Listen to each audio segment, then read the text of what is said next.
hang on a minute while I try to digest just a few of the important events that took place here in the United States last week, all of which, coincidentally, seem to involve words starting with the letter T. As the great old Jimmy Rogers song reminds us, T is for Texas, where recently confirmed federal district judge Matthew Kacsmaryk has decided that he has the unilateral authority to withdraw a 2-decade-old approval from the Food and Drug Administration granted to the drug mifepristone, which is used to help facilitate abortions, among other uses.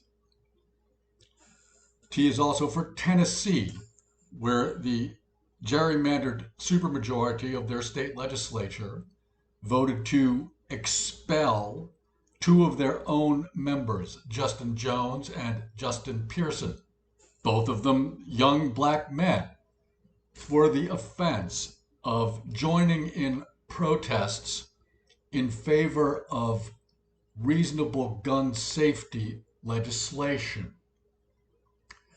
T is also for Supreme Court Justice Clarence Thomas, who we learned this week has for decades enjoyed lavish vacations paid for and hosted by a Republican megadonor named Harlan Crow. And of course, T is for former President Donald Trump, who is now the first former president to have ever faced a criminal indictment. Now, I don't know about you, but for myself, the letter T also stands for tired. I am tired of Clarence Thomas, tired of Donald Trump, tired of Texas, tired of Tennessee. But I don't have time to be tired, and I don't think you do either.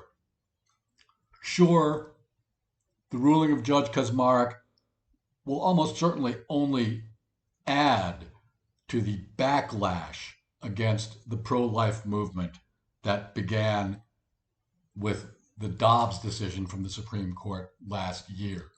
But that backlash, which I believe actually turned the United States into a firmly pro-choice nation, if only because it forced voters to think about where they stood on an issue to which they previously hadn't given perhaps quite enough thought. That backlash only occurred after fundamental rights had been wiped away by the Supreme Court. Sure, Justin Jones, Justin Pearson, they might very well now become part of a rising young generation of Democrats, and I very much hope they do.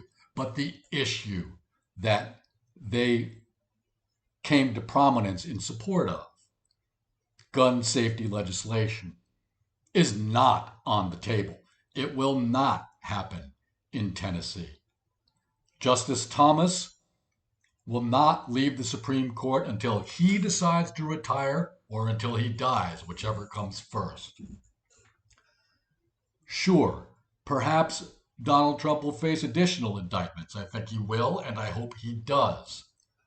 But it doesn't seem as though any of those indictments are standing in the way of his campaign to regain the presidency.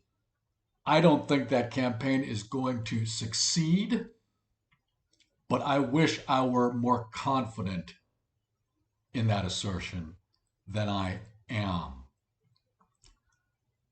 Justice Thomas, in his 3 decades on the Supreme Court, has already voted in favor of the Dobbs decision, which stripped away fundamental rights from all Americans, I would argue. He has already voted to make reasonable gun safety legislation much harder to pass in Tennessee or any other state. All of these developments are the fruits of a decades-long campaign by conservatives in this country to bend the nation to their will. Some of them died before they could harvest the fruits of their labor, but that did not stop them from engaging in that labor. And that possibility should not stop us either. It will take many years to extricate this country from the sorry state in which it finds itself today. So, as tired as I am, and as you are probably also, we can't let that stop us. We've got to keep working. Thank you very much for your kind attention.